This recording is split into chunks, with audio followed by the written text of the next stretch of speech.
The waves are calling, the stars align. Raise the colors high tonight. The sea is ours to claim.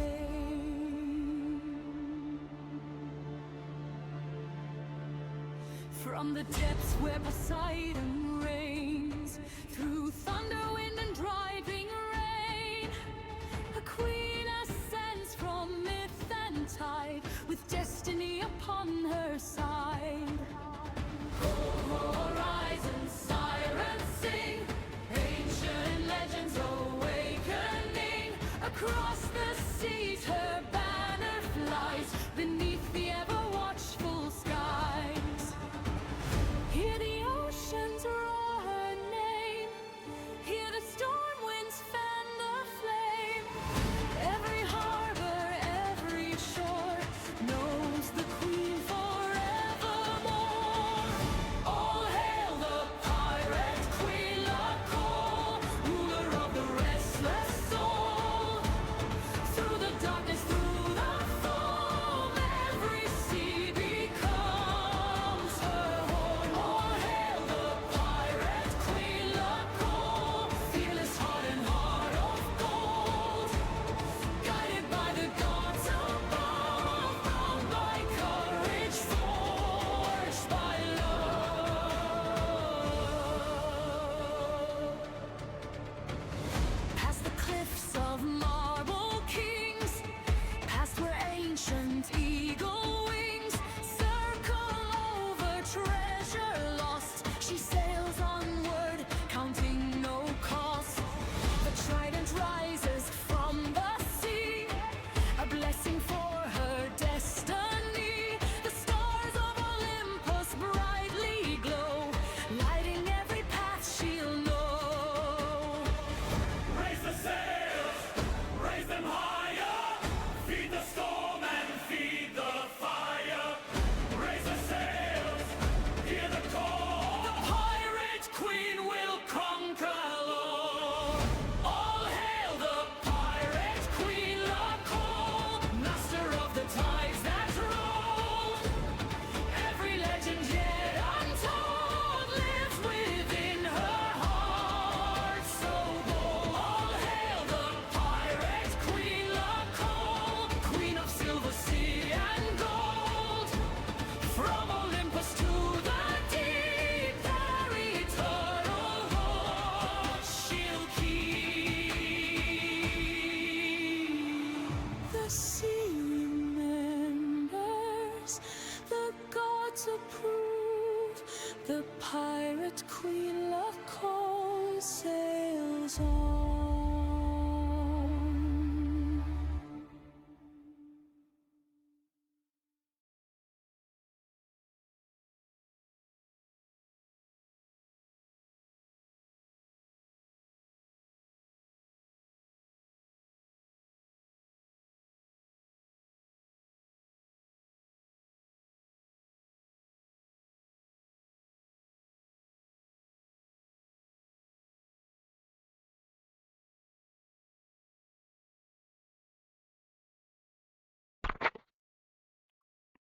Okay, uh, we're on Arc 3 now,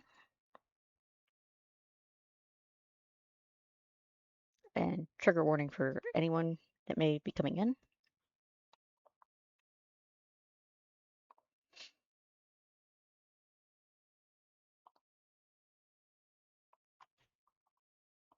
Yeah, as you could, since you're here, Toast, let me first off welcome in. Um, Second off, as you can see, the different arcs it has trigger warnings for. Right now, we are in Arc 3, which we just fell into last night. Topics including suicide, self-harm, and self-poisoning. And then the things get stronger as we go into each arc.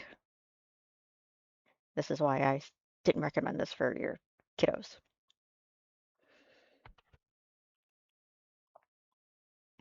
But welcome in.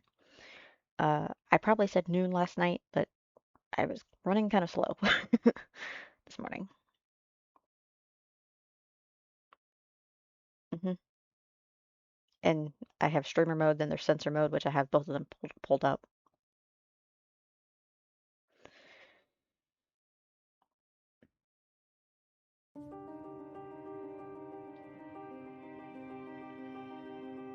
Okie dokie. Yeah, this is gonna get weird. But may open up some things here. Thank you for the lurk. Because now we've got Orlum. Return to Wonderland. Okay, we've went on a goose hunt looking for Orlum because he gave us a scare all day because we couldn't find him. Now on the way back, we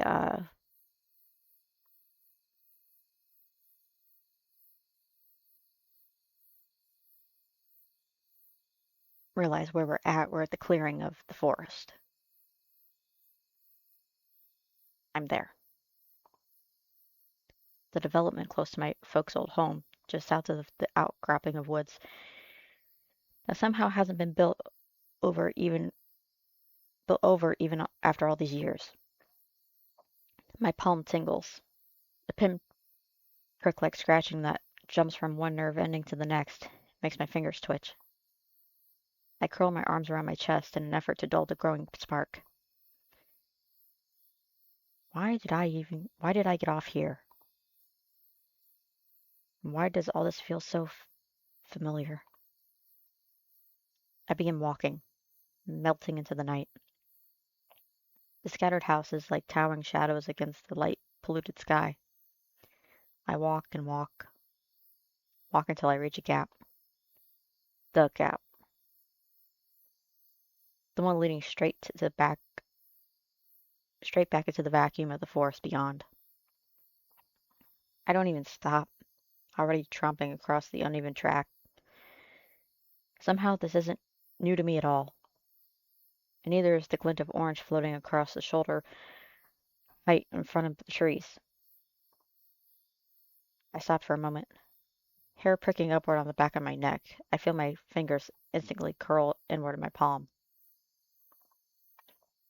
then march forward, heels digging into the grass.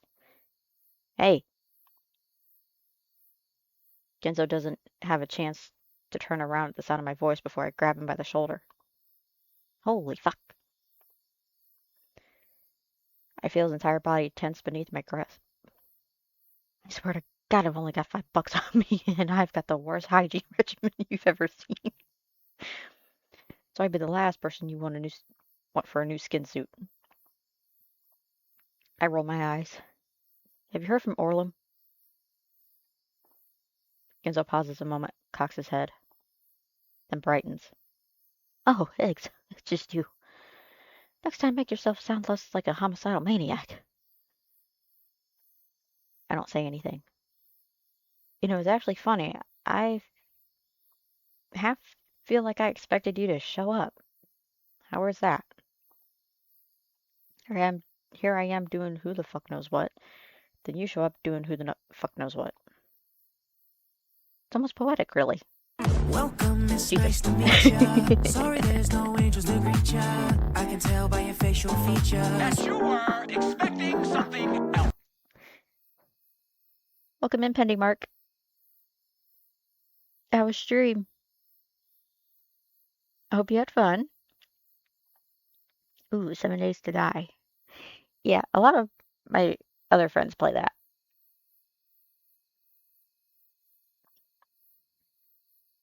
Or have played that, I should say. Welcome in, Raiders.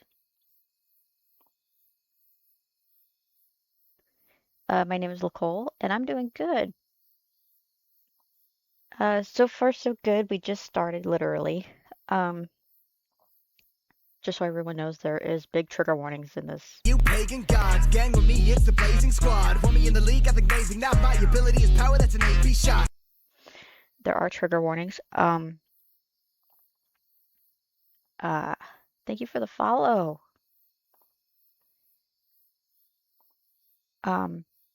We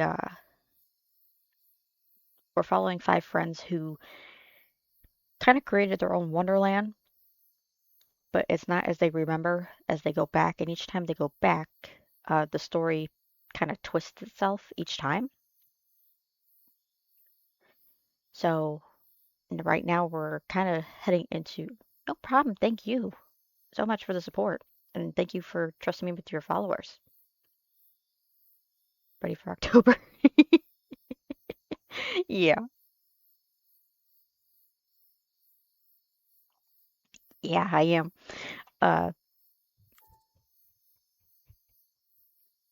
and I'm shocked it played Bakugo's follower alert. It's oh wait, that was follower alert. I'm thinking of the shout out. No problem. I saw you were going for affiliate, so I figured I'd bring some help your way. Thank you. Um, I appreciate that. We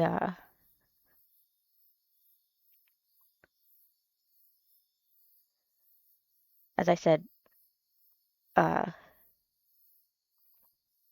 I'm sorry, my mind went blank. I tend to do that for a raid. Uh,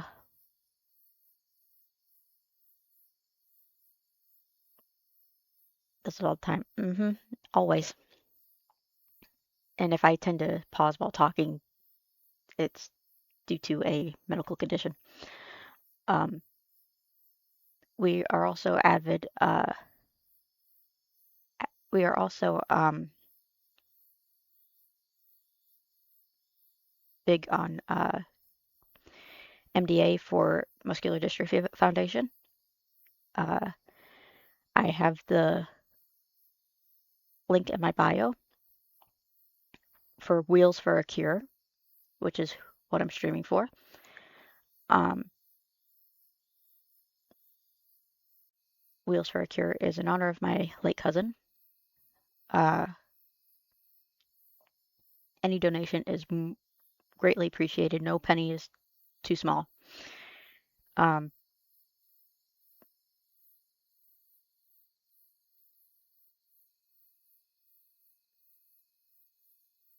but that is not why am I so flustered right now.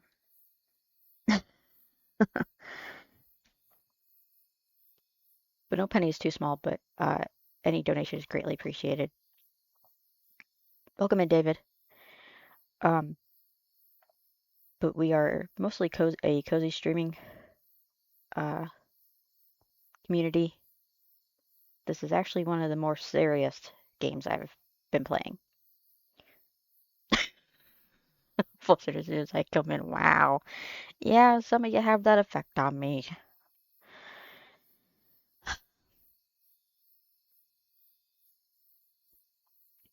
But then again, I think I've got that effect on some of y'all too, so we're even.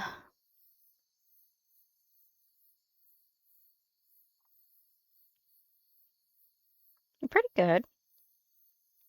We're picking up right where we left off last night. So you're not missing much. We're literally just heading back into the woods. So let's get back into it.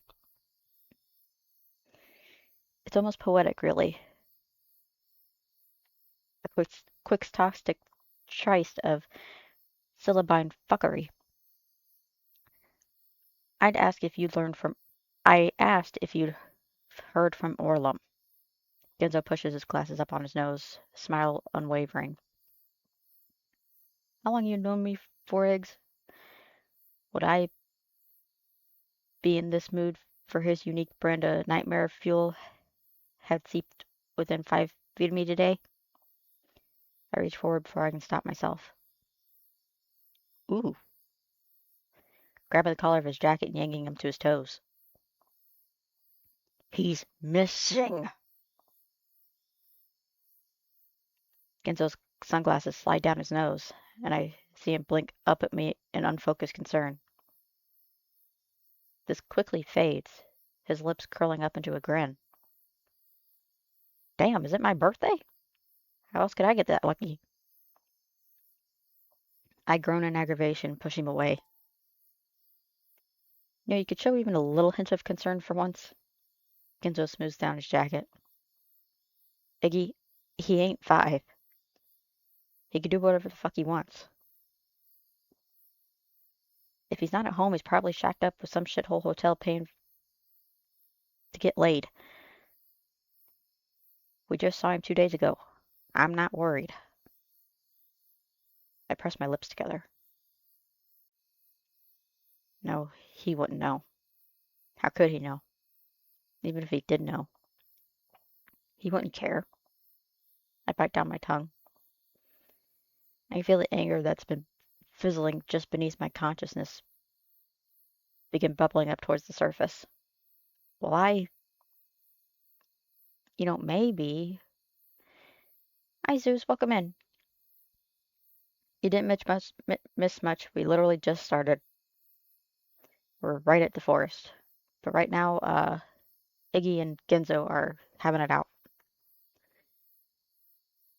I'm good. How are you today?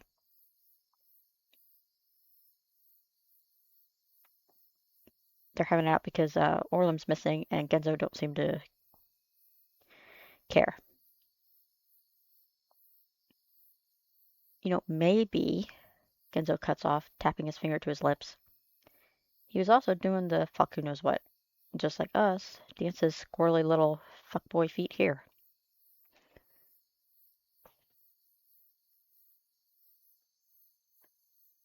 Or there, really.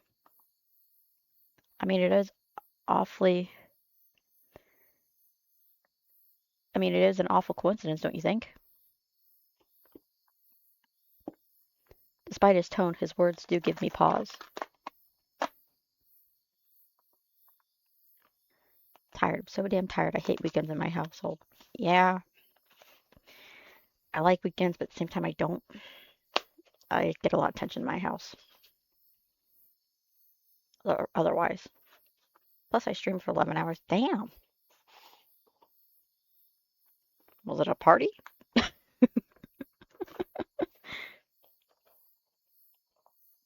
And I find myself turning my gaze towards the darkness of the woods. You mean there? Well, I don't mean the Vatican City. I scratch the back of my head, curl my toes inside my shoes. Do you think we should go check? You asked if both of us were planning to go already? You ask as if both of us weren't planning to go already. We're back in reality right now. We're not in Wonderland, so he's blind. He hasn't made the wish yet.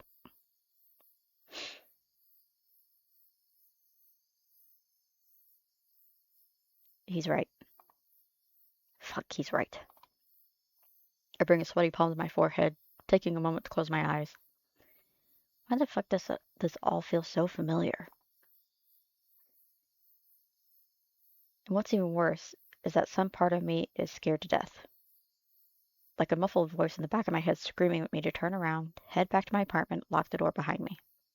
But I can't. Already I'm moving toward the trees. Already I'm crossing the threshold between light and dark. I need to find Orlem. Make sure he's okay. Except that it's more than that. And even I know it. Well, let's go then. I finally say, my voice shuddering. Lead the way. I throw a final glance into the black void between the trees, then step inside.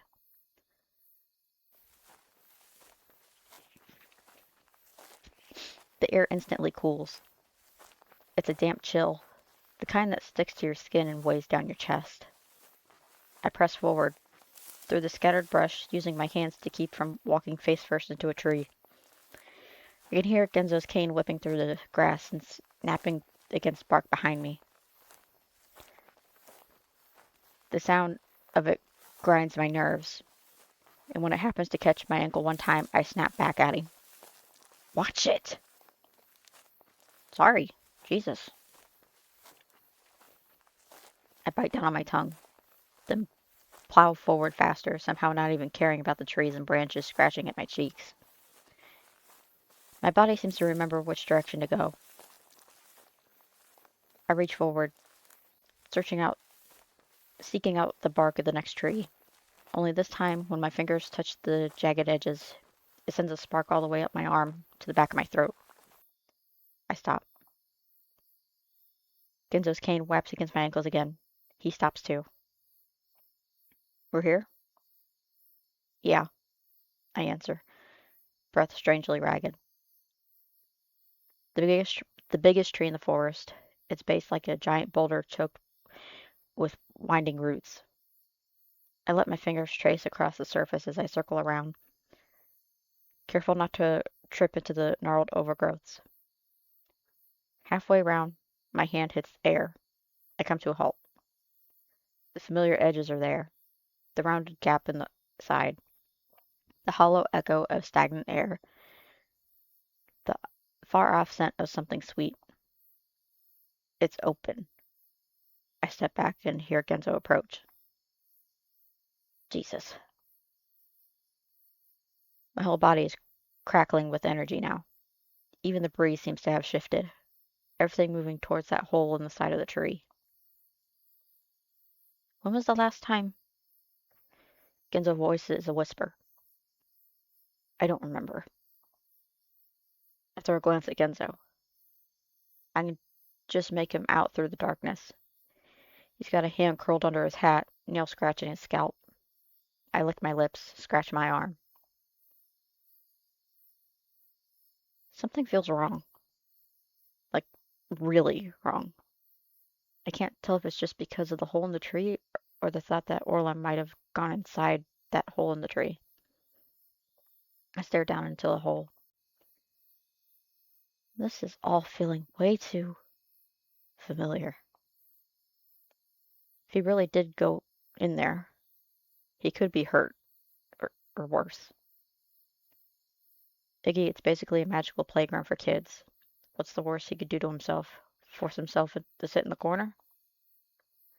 I'd be more worried about him completely fucking the place up with his freaky deaky fetishes. This makes me wince. Not because Genzo's being an asshole again, but also because the words ping something suspicious deep in the back of my brain. Like two long lost synapses finally finding each other and snapping to life. My growing cloud of worry morphs into a storm. Still, I move forward toward the hole, popping a squat amongst the weeds. There's that scent again. Soft, sweet, like the tempting aroma of a candy store. It curls up inside my nostrils. I grab the rounded edges and peek inside, leaning forward on my toes. You're going inside, aren't you? Genzo from behind. It's phrased as a question, but I could tell it's not. Not really, at least. I just don't feel like we have much choice. Can't argue with you there. Something funny happened to me earlier today. Remember when you said my accent sounded Indian today? Someone from India said my accent sounded Filipino. I laughed so hard, paused my game, and sent it to my Filipino friends.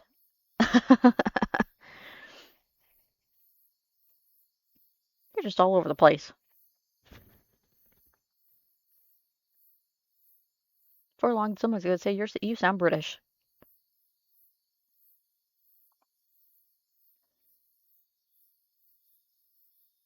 I just kneel there for a moment, gazing down at the blackness of the hole. There's something both terrifying and exciting about it, like standing atop one of those glass bridges and staring down at the ground hundreds of feet below your shoes. We can make our own rules. I don't know why that specific part of my earlier memory leaps to the front of my brain.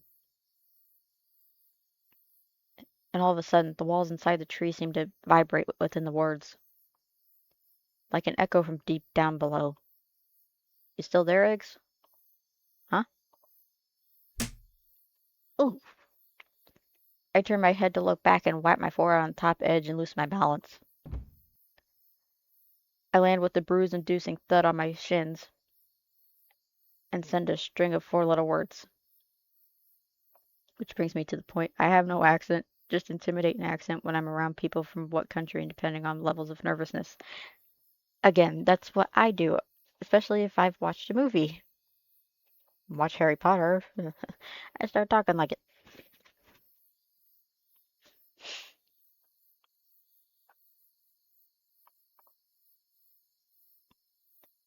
The last thing I hear as I begin to sway forward is Genzo's half amused. Well, I guess that answers that question.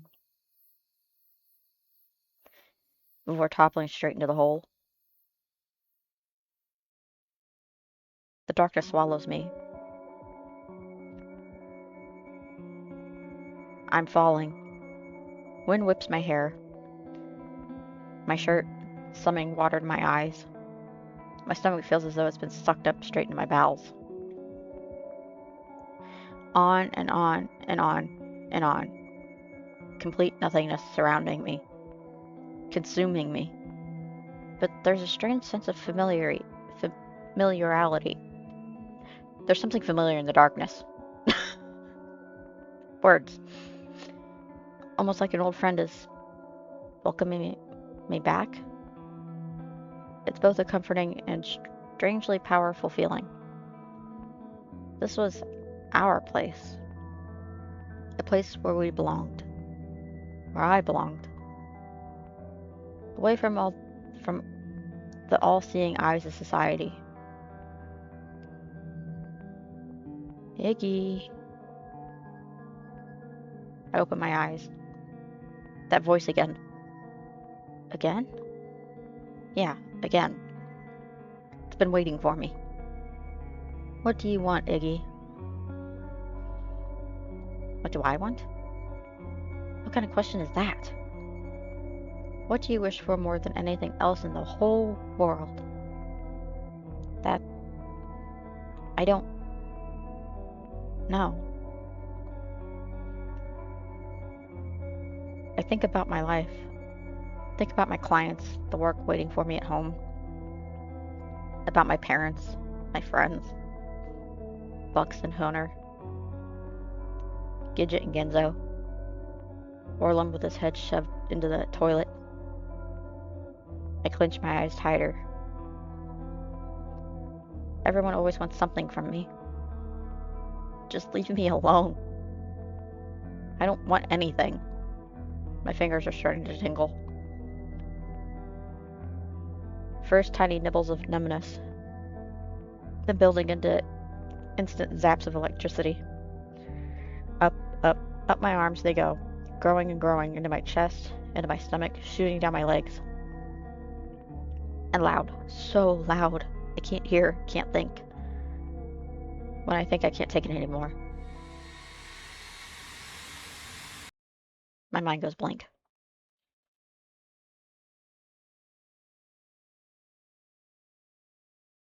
Iggy. There's something soft below me. A furry warmth curled up and nested against my back like an oversized lumbar pillow. Iggy. What a strange dream. I almost feel like I've been sleeping for a long, long time. What's the point of waking up now, though? Let the world keep on spinning without me for a few more minutes. Roll over with a groan. For fuck's sake, eggs, you're gonna get yourself buried in there. My eyes snap open. This isn't my bed. This isn't my room. And that definitely wasn't a dream. I let my gaze turn toward the pile of stuffed animals I'm currently curled up in. A sad gray rabbit with droopy ears is staring at me. Oh. Oh. I blink in silence. Until a shadow overtakes my view. And this is freaky. I look up to see a familiar orange-capped head. Don't tell me that fall knocked a few screws loose. You're looking at that rabbit as though it's about to start talking. I blink. Look from Genzo to the rabbit, then back to Genzo. I hate dolls with a passion. It'll get out of the screen here in a minute. Oh, wait. Then we... I jump to my feet. Or perhaps stumble would be a better word considering the way my legs almost buckled beneath me. I hold my head, waiting for the room to stop spinning before attempting to walk. Easy on the sudden movements there, bud. Genzo just laughs and brings a hand to my shoulder for support. I barely register what he says, my attention more focused on our surroundings. Hardwood floor, the rounded windows, the crackling fire. Everything is the same as I remember. Even the table is still covered in half-eaten cookies and cake from our last feast. Fuck, is all I can say. Stole the word right out of my mouth. Genzo gives me a corroborative pat on the back. I take a step toward the table, then toward the stove, then stop. Is Orlem here? I begin twisting my head back and forth. Genzo rolls his eyes. How the hell am I supposed to know? But I don't acknowledge his response, instead already busy with my search. I check out all three of the windows. Nothing. Out the door. Nothing. I even checked beneath the fucking table as though he could somehow possibly have been hiding there. But he's nowhere to be found. My shoulders sag for a moment, then rise. Perhaps he left some sort of clue for us? I restart my search and with renewed vigor. This time checking the shelves and cupboards behind the doors and furniture. Genzo watches me the entire time, arms curled across his chest. Iggy, seriously. You know, you could be helping.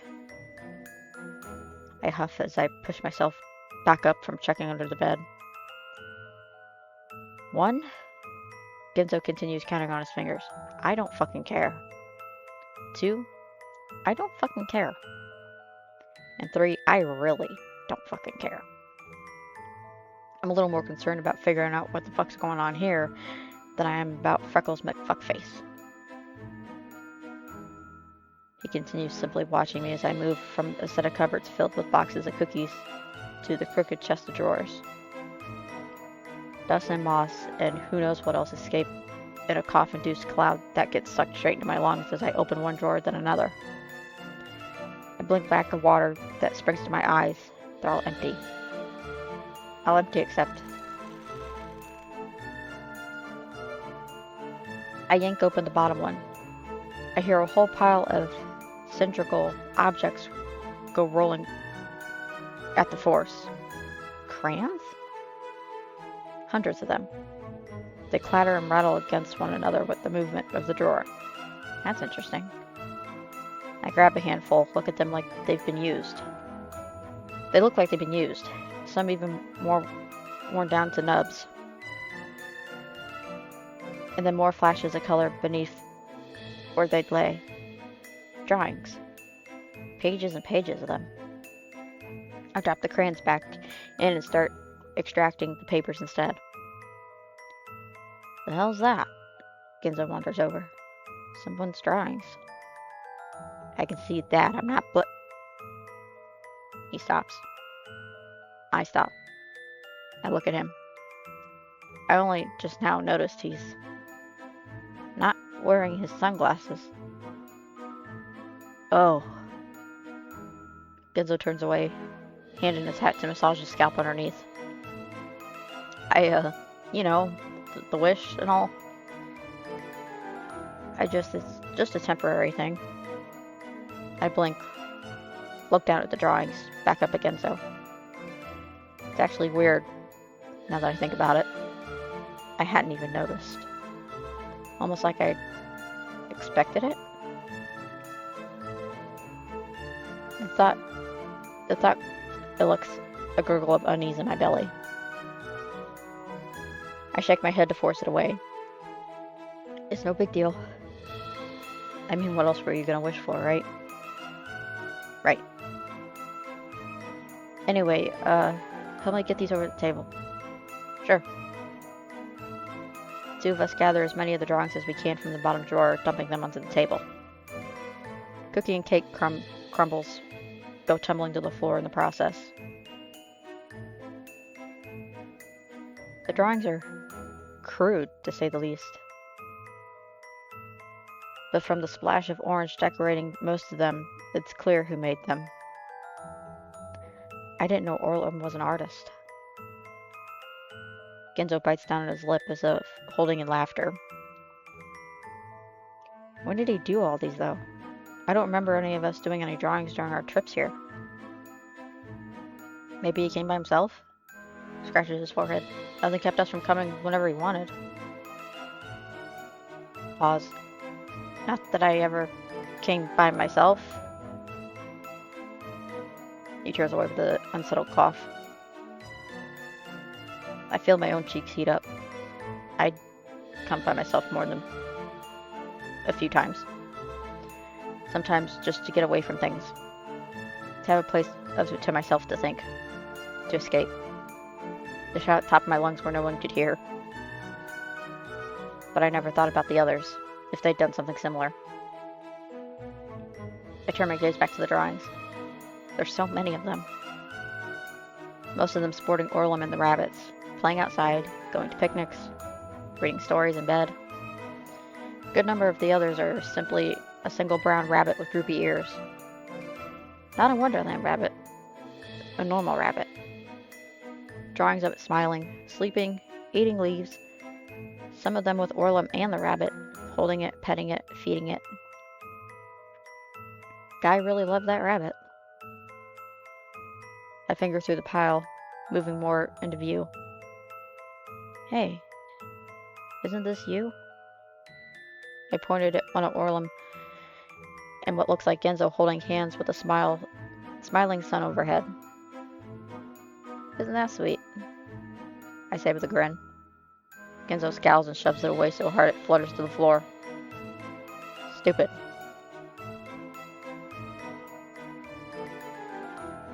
I'm gonna give him a hard time about it. I can't help the tinkle of amusement playing with my thoughts. Oh, come on, it's cute. Genzo just grunts. It's dumb is what it is. I start poking at his shoulder, lips curling into a playful grin. He loves you. He wants to date you. Genzo's eyes flash. Just fucking drop it, okay? I pull back, returning the frown. Fine, whatever. I roll my eyes and go back to my rifling. There's more and more drawings. So many of them. Holy shit. I stop at one tall figure holding the brown rabbit in the air. Oh, I get the feeling I know where this is about to go. Beneath the figure is a tiny Orlum with tears running down his face. Genzo and I just stare at it. I keep going. The drawings are getting weirder.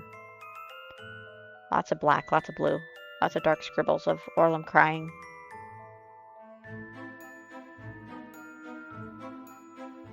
Of the tall figure from earlier with its hands raised, another shorter figure looking at the ground with a giant frown. Of the shorter figure standing in a pool of red. I reached the final drawing and sucked in my breath. It's nothing but jagged red and black scribbles. He had attacked the paper so hard it practically torn to pieces. And I can see upraised mounds of wax where pieces of crayons had become lodged in the resulting grooves. Genzo and I didn't say anything. I let my hands fall back to my side with a slump. Well, that went from 0 to fucked a little too quickly for my taste. I don't respond. I don't know what to say. All I know is there's a big cold stone forming in my gut. I'm not able to dwell on it long, however, because at that moment the sound of footsteps interrupts my thoughts. Heavy, march-like, steady, and methodical. I throw a glance at Genzo, then dash toward the window. Genzo follows suit. and soon both of us have our fingers on the sill and our heads squeezed inside the round frame, eyes seeking for the source of the sound. They come two by two, boots bruising the dirt, long ears bouncing left and right. They round the curve of a well-trodden path, kicking up dust with each synchronized step. Hey, aren't those the rabbits? Wait a minute. Rabbits. Something dings in my head. A strange connection I hadn't even known was there. Something about the rabbits. Orlum. There's definitely a connection there. What I don't know, but it's enough to probe me to my feet toward the door. Maybe they know where Orlum is. I say as I bring my hand to the doorknob, but I don't have a chance to twist it before I'm shoved backwards into the wall. Are you out of your fucking mind? Genzo huffs, his fingers curled into the fabric of my shirt. You can't go out there. Those things will murder you. I feel my jaw tighten. Why the hell they'd murder me? We used to play with them all the time back in the day. Genzo blinks, and I see the side of his mouth twitch as he throws a glance toward the door. Because I just know, okay? I have a really bad feeling about those rabbits in particular. He swallows hard. He's getting deja vu feelings as well. Oh, you have a bad feeling, do you? Maybe because you've been doing something nice for Orlum for once? Is that it? And your brain just can't take it? I push back against Genzo for once with force that throws him off guard, and he takes a step back. His eyes go wide, then turn sharp. Another twitch. This has fuck all to do with Orlum, okay? I'm just trying to keep us from getting killed. Keep telling yourself that. I roll my eyes. Yeah. I take a step back toward the door. You keep telling yourself that. More like you can't accept the fact that I might actually be worried about him. This time, as I bring my hand toward the knob, Genzo jabs an elbow into my gut with such force it knocks the air right out of me. He slams me back to the door, arms tight around my chest, keeping me pinned. At this point, I hear the footsteps outside come to a hasty halt. The voices. Not far away either. Genzo slaps his hand in my mouth, as though afraid I'll say something. I can taste his sweating palm against my lips.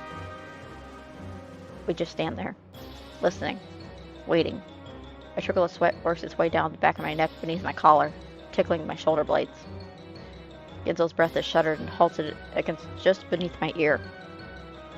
They're shouting now. I can't make everything out clearly, but someone's mad. Really mad. And then, squishy thuds.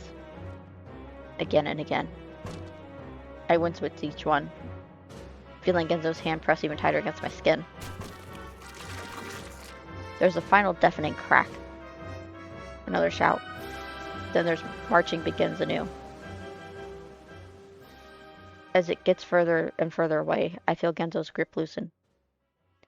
When he pulls away entirely, I slide a good couple of inches down the door, releasing a built-up tension in my shoulders. Genzo wipes his face, rubs his eyes. He seems really bothered. I push myself up and away from the door, smoothing down the front of my shirt, wiping the residual sweat from my mouth. Can we go now, Your Highness? You know what? Fuck you too. Genzo just grumbles.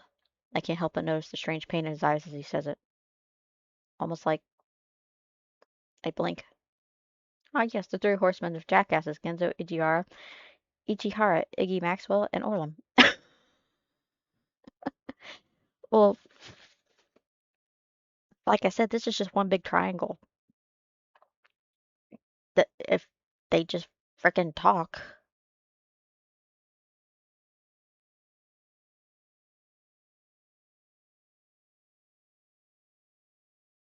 I blink. Just for a second.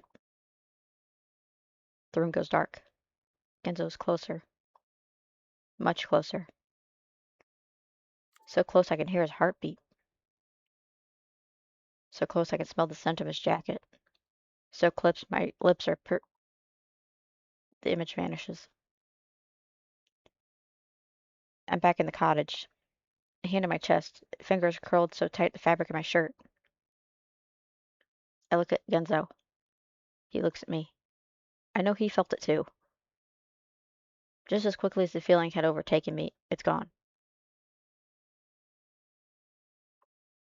So much of this is just an example of how few males can speak for how they feel. But I mean,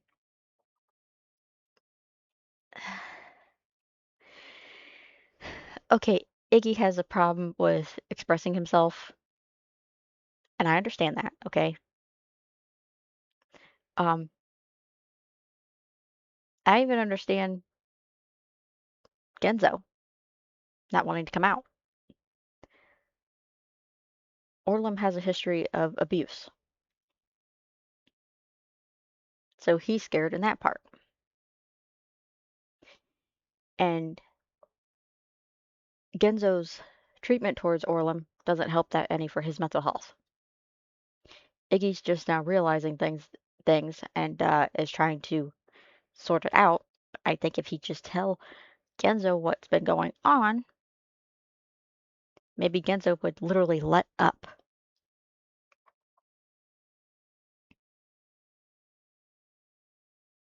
But at the same time, I'm wondering if Orlum had done or said something to um, Genzo, and that's why he's so harsh with him as well.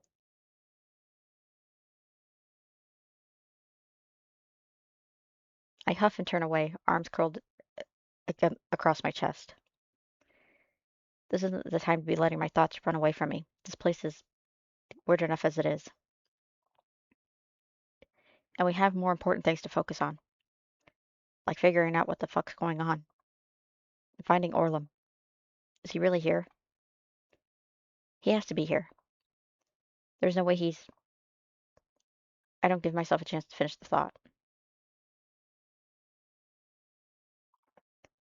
Yeah, but then again, even pitiful have their hateful side. Absolutely, I can relate to it and worked with an organization for abused, neglected, dire situation kiddos for years. This is a regulation example and feels very realistic in the approach. True.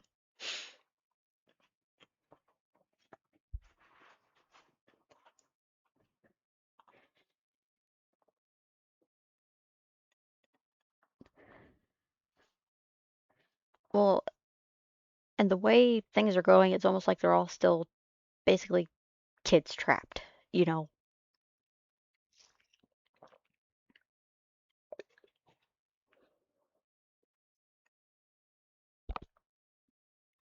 their bodies have grown, but their emotions and minds haven't. I shake my head, give my hair a tousle. Gizzo just turns his head away with a grumble. Should we get going then or what? Yeah, let's just go. We walk out the door in silence.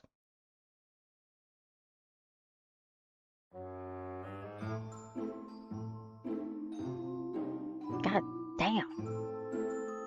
Two of us are standing over the dead body of one of the rabbit guards. Looks like he's been bludgeoned to death, which would explain the sounds we heard from inside the cottage. It's fascinating, really. Oh, I'm glad you think so. The way his head is dented inward, the way his veiny eyes bulge out of his skull, the way the blood congeals on his fur in thick, dark clumps. Not something you see every day, I muse. Okay, he went from squeamish to... Yippee, look what I found! One of them's a coward who doesn't fight back, the other's a coward who takes his frustrations out on others. The last one's too busy feeling self-pity on himself as he failed to notice the red flags he causes. Well, that's what mental health does to you, though. And that's what this game, I think, is really about, is life and mental health.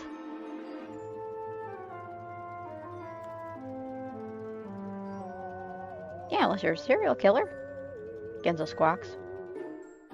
He's kneading his cat between his fingers, eyes twitching.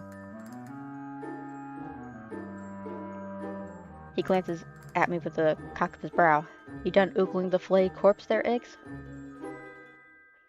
I snap out of my gaze with a shake of my head, not even having realized I've been staring. Just grossing me out is all. And rightfully so. Genzo tugs his cat back over his tousled hair. Let's keep moving then, shall we? He looks first left, then to the right. I say we go, this way. Something inside me snaps. Oh, so you get to make all the decisions now, do you? Genzo frowns. God damn, Eggs. What's wrong with you? I'm only suggesting we don't follow the homicidal rabbits, but go off.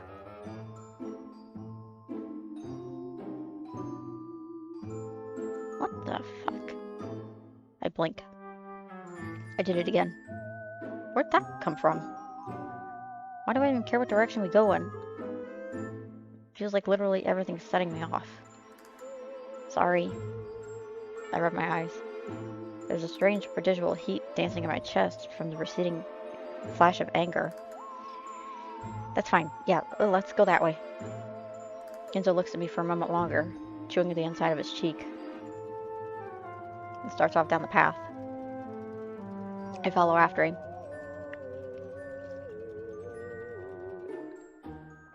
It's quiet as we walk. Tall clusters of fiery red corridor us in as the river of dirt directs us left and right like the waters of a canyon. Above us, the sky glitters a sunny orange, and on either side, strange flowers of blues, purples, and teals dot the grass between the trees. I catch Genzo glancing at me. What? He turns back to the front, shrugs. Guess I almost hesitate to ask, but what'd you wish for? I blink, frown. Nothing. I finally say. Nothing? I don't know, couldn't think of anything. I don't want anything. Goddamn, Mr. Perfect over here. Genzo laughs. Here I had about 50 different things I could have wished for. I don't respond. Even now, I can't think of what I could possibly want. To make sure Orlem's alright. So that's less of a want, more of a need. Like, I just seriously need to make sure he's okay. Make sure he's not, you know. I let the thought trail off as my eyes drift towards the surrounding trees. As for myself, though, I just don't really care enough about my life, about things, about myself. I chew on the inside of my cheek. The guilt is tickling the back of my neck again. I should have cared. My inner voice hisses. That's your problem.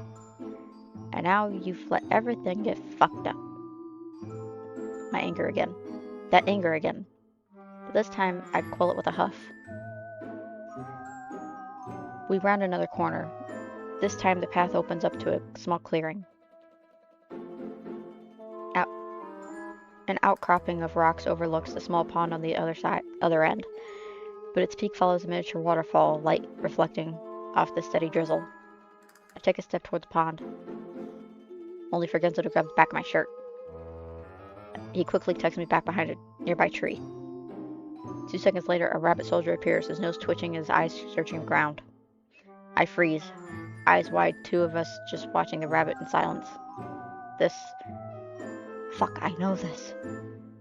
I definitely know this. Images of blurred trees, racing steps, are flashing through my brain. Genzo must be feeling something too, because his arm tightens around me. Possessively almost. But rather than providing comfort, makes me scowl. I don't need your protection. I can take care of myself. I jerk away, but must misjudge the amount of force required because the momentum sends me stumbling forward and out from the safety of the trees. My ass hits the dirt, not more than 10 feet in front of the rabbit. Iggy! I hear Genzo shout from behind me as I attempt to scramble back to my feet, but the rabbit's already staring at me, looming over me. God damn, he's tall. I suddenly feel incredibly small. The rabbit's head cocks first left, then right. His ears twitch. Who are you? He finally demands. I start to bring my hands up, hoping to somehow wave myself off, then change my mind. You know what? I don't need this shit. This is our world. I'm not gonna let some old rabbit do as he pleases. I bring my index finger up, start to march forward. Yeep, but I'm able to finish. Genzo rushes over from the trees, yanks me back behind him with such force, it momentarily jolts the air out of my lungs. He puts hands up like some sort of football quarterback ready to hike. We're just passing through. Nothing to see here. He tries. The rabbit doesn't seem to buy it. He blinks, just stares at Genzo. Then his eyes dilate widen, his ears go straight. Wait a minute. You're the fellow the king told us to watch out for. He chuckles. You got yourself a little side dish, too. This must be my lucky day. Promotion and a treat. He raises his spear with a slobber, points it straight at us, then charges. It happens before I can process it. 1 second I'm standing behind Genzo, and the next, something yanks my wrist with such force it's a wonder my shoulder doesn't pop clean out of its socket. I'm pulled out of the way of the charging rabbit just before the spear would have gone clean through my belly. I stumble forward, nearly topple against Genzo's shoulder. Then his fingers clamp even tighter around my wrist as he takes off down the path, dragging me with him. Genzo! I choke out, barely managing to keep up, but he doesn't stop. He can't stop, apparently because when both of us throw back a glance, we see the rabbit's already after us, circling back around with renewing his charge. Fuck. The path leads us to the forest, down along the river, the water whizzing by our right. We're going so fast we can't even notice the roadblock until it's too late. Genzo hits it first. I hear him give a startled oomph right before I slam into the fleshy wall next to him. Both of us look backward at the ground. What the fuck? Here's the fun part. It's a giant slab of pink flesh, about waist high, and it's sitting there, blocking the entire road. It's wet. Sopping. It looks like as I start, only for Genzo to yelp to tear my attention back from the rabbit behind us. Up. Genzo shrieks and pulls me to my feet. Fingers clawing at my shirt, practically throwing me up and onto the porous mass. I go head over heels, landing on the moist flop on my back. Just as I attempt to sit up, Genzo follows.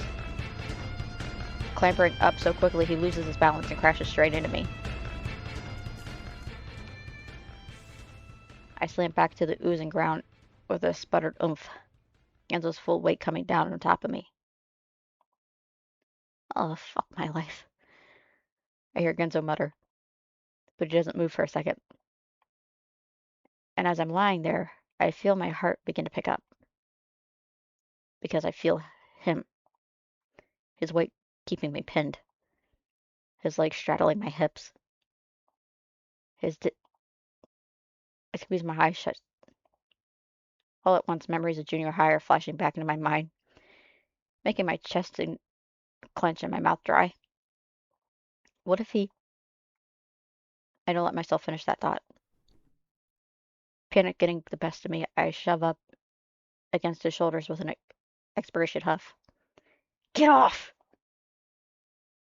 Genzo groans and starts pushing himself to his knees, but it's not fast enough for me. I give him another shove, voice sharper than I intend. Get off! This jolts him and he jerks backward so fast he slips back to the ground with a splat. I push myself up on my elbows and see him turning away, cough, his face red. Sorry. Fuck, the air got knocked out of me for a second.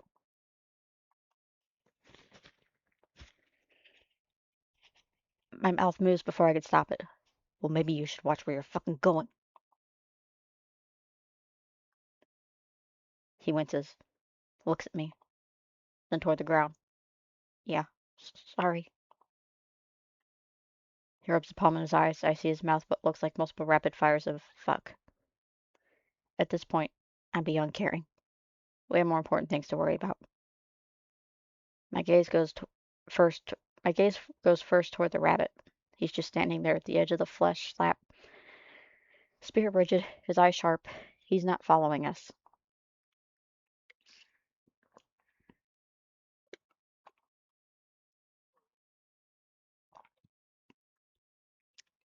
So I let my eyes wander further, following the pink nodules of the ground, back and around, and up toward the cliff face. That's when I see it. There, sitting on the side of the cliff, is the largest eyeball I've ever seen in my entire life.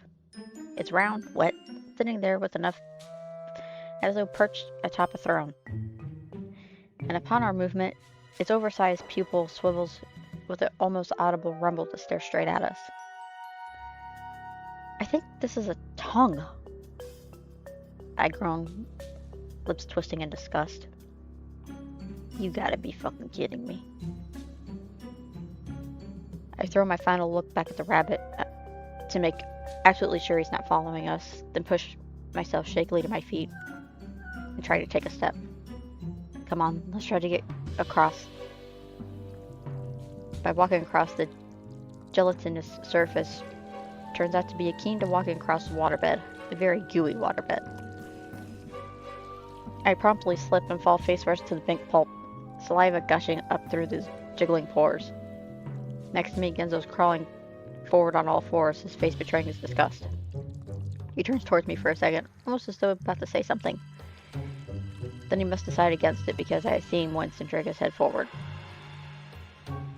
I turn my own attention back to my hands, the way my fingers are sinking into the tongue's flesh. Bile quickly rises to the back of my throat. Disgusting. As I shake my head and keep going, I keep my eyes trained forward as I crawl, trying not to look or think about the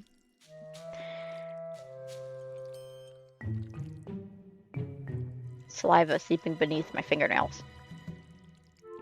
It's slow going, but we're making headway. Halfway there, halfway across the vast ocean of pink. We just need to keep moving. It's that moment that the tongue moves. It started as a low rumble, and the salmon-colored flesh begins to undulate, giving rise to rippling tremors that send our bodies bobbing.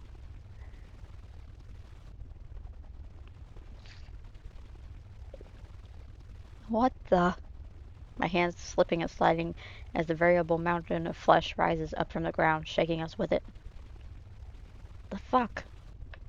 Genzo loses his balance and lands with a splat on his back, his hands to his head.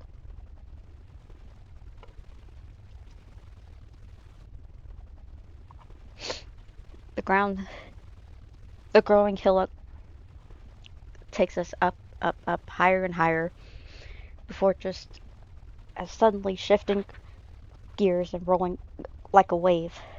The upsurge of flesh ripples, crests, and surges forward, taking us with it. I lose track of up and down, slipping and sliding across the thick surface. Only once it slows to a stop that my body slides limply down the slide of flesh. Blech. Do I notice how close we are to that all-seeing eye? Genzo slides next to me. Neither one of us make a sound as the warbling pupil of the eye dilates, focuses, and stares straight through us. I can see tiny twitches of movement, just ever so slight, jumping back and forth between us. Quiet. Moisture dribbles down my forehead and cheeks past my collar and tickle my spine. Quiet. I close my eyes, take a deep breath. and all of a sudden my jaw grows taut. I feel my brows furrow as my lips curl into a scowl. This fucking thing. I've had just about enough of this. This is our world. My eyes pop open with a snap. Hey! I push forward, separating myself from the slick surface of the tongue and nearly toppling over. The eye's pupil jerks toward me immediately, dilating as it studies my wobbly frame. Iggy, what are you? Ginza winces and brings his hand to his cap. I don't care what he's thinking. I raise my fist angrily and talk. Hey, you big, stupid bowling ball. The pupil shudders. Yeah, I'm talking to you. You and the stupid tongue of yours.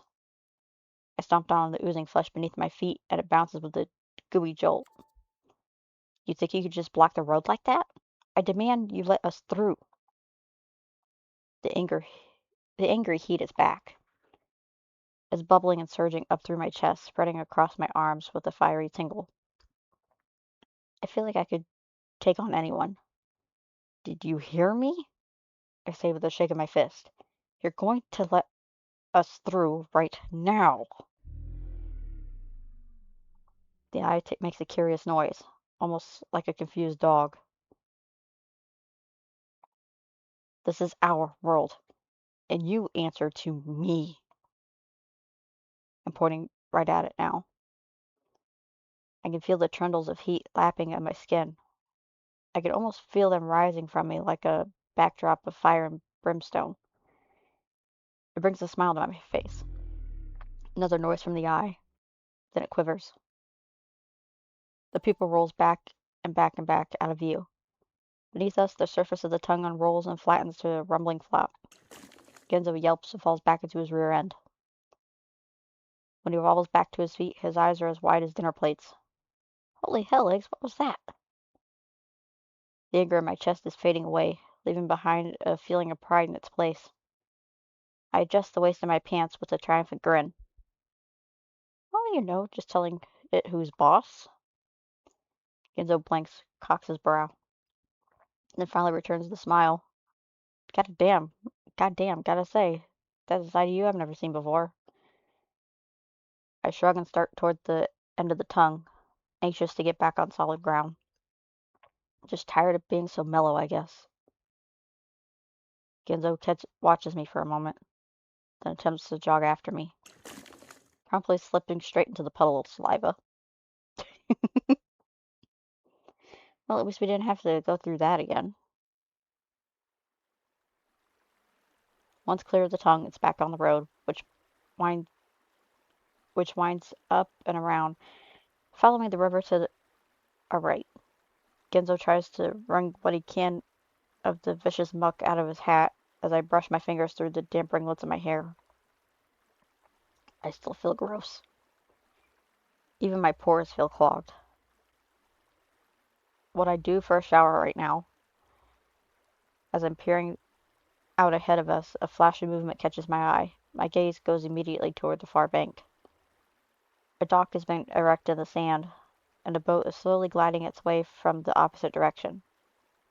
Genzo follows my gaze, his eyes narrow. That's curiously convenient. He's not wrong. But at the same time, no, I remember this.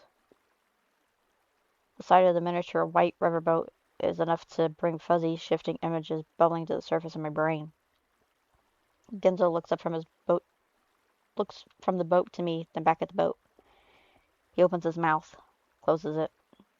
This time he opens it a second time. I'm already off, jogging in the direction of the dock of the boat.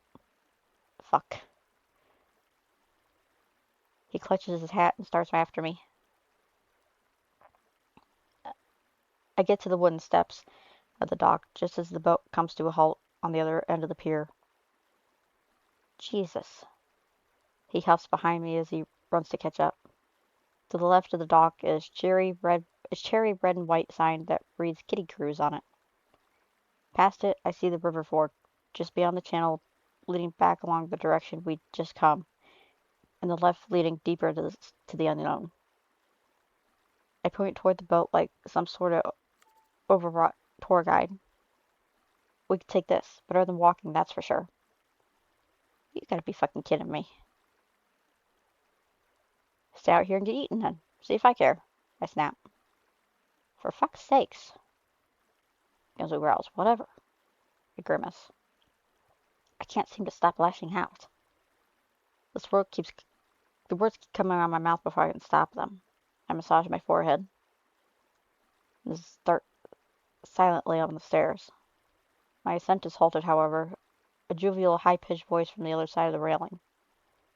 Come and ride the kiddie cruise and sail the waves for days.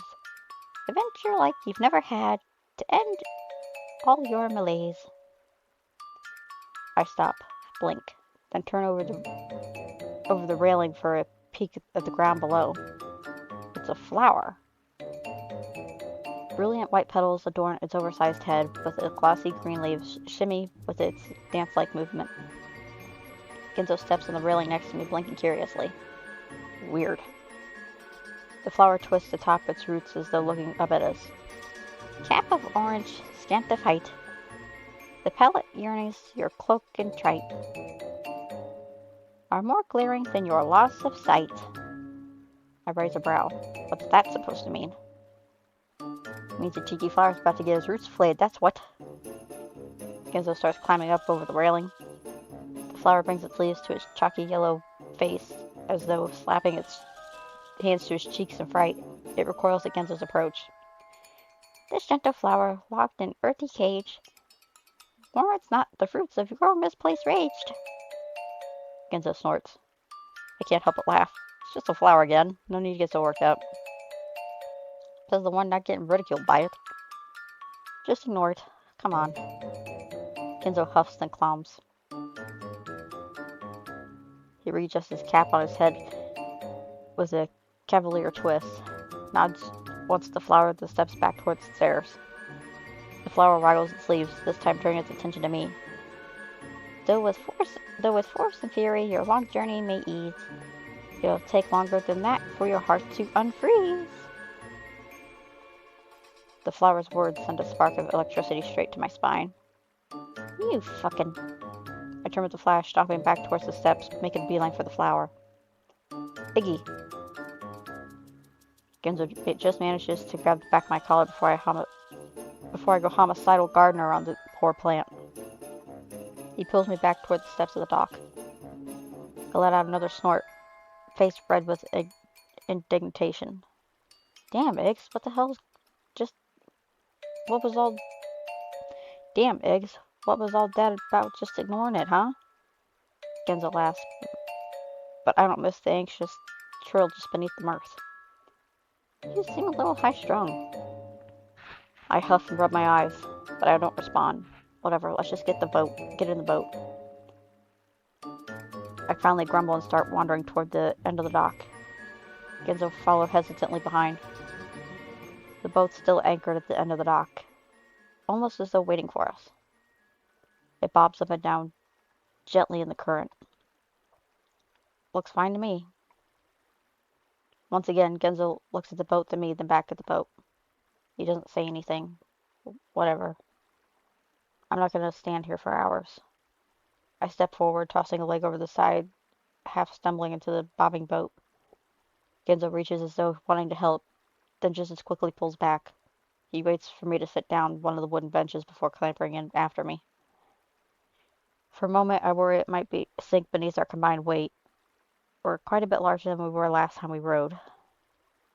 But it ultimately holds true. Is there something we need to go do to get it started? Genzo takes the seat across from me, then glances around. Like I remember. Genzo's gaze drops to the deck. Fortunately, we're not left in the dark long. Only a few seconds later, the water wheel in the back slowly chugs to life. With a shudder, the boat begins to glide across the water. Okay, I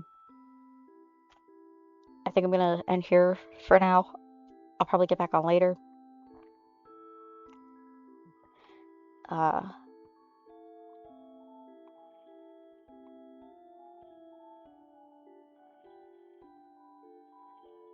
I have some errands I need to run before it gets any later.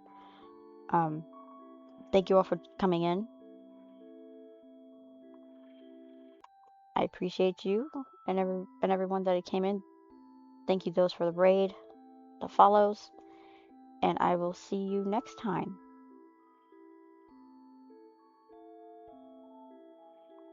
Bye bye.